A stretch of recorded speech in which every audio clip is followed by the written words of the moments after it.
পটলের খোসা দিয়ে চিংড়ি মাছের বাটা এই রেসিপিটা একবার ট্রাই করতে পারো বন্ধুরা। আমি বলতে পারি তোমরা এই রেসিপির প্রেমে পড়ে যাবে। আমরা তো পটল খেয়ে এরকম খোসা ফেলেই দিই, এবার একবার না ফেলেই দেখো পটলের খোসাগুলো তোমরা একটুখানি স্টিমে ভাপিয়ে নাও।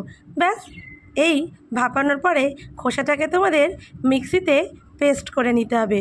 আমি এখানে গরম জলে একটু ভাপিয়ে নিচ্ছি, আর ঘরে থাকা সামান্য উপকরণ দিয়েই এই সুন্দর রান্নাটা আমি করে ফেলতে পারবো।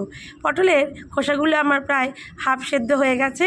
এতে আমি দিয়ে দিচ্ছি 6-7টা রসুন কোয়া, 4-5টা কাঁচা লঙ্কা, আর এখানে আমি 200 গ্রাম মতো চিংড়ি মাছ নিয়েছি। সেটা আমি ভালো করে মিক্সিতে একটা পেস্ট করে নেব।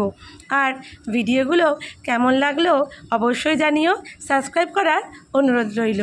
এরপরে সর্ষের তেল গরম হলে আমি এখানে কালো জিরে আর পেঁয়াজ কুচি হালকা লাল করে পেঁয়াজটা ভেজে নেব।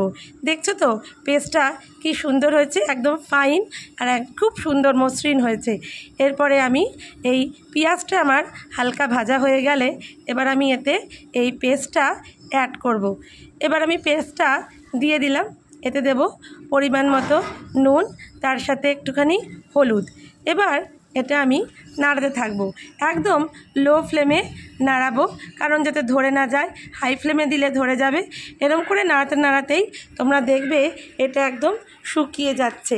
যত শুকাবে তত ভালো, একটু টাইট ভাব আসবে। এরপর দেখছো তো আমার এই বাটাটা একদম রেডি, একদম টান ধরেছে। তখনই তোমরা একটু চিনি অ্যাড করবে। ব্যাস, গরম ভাতে এরকম চিংড়ি বাটা পটলের খোসা দিয়ে পরিবেশন করে দেখো, প্রেমে পড়বেই। আজকের মতো এটুকুই, টাটা।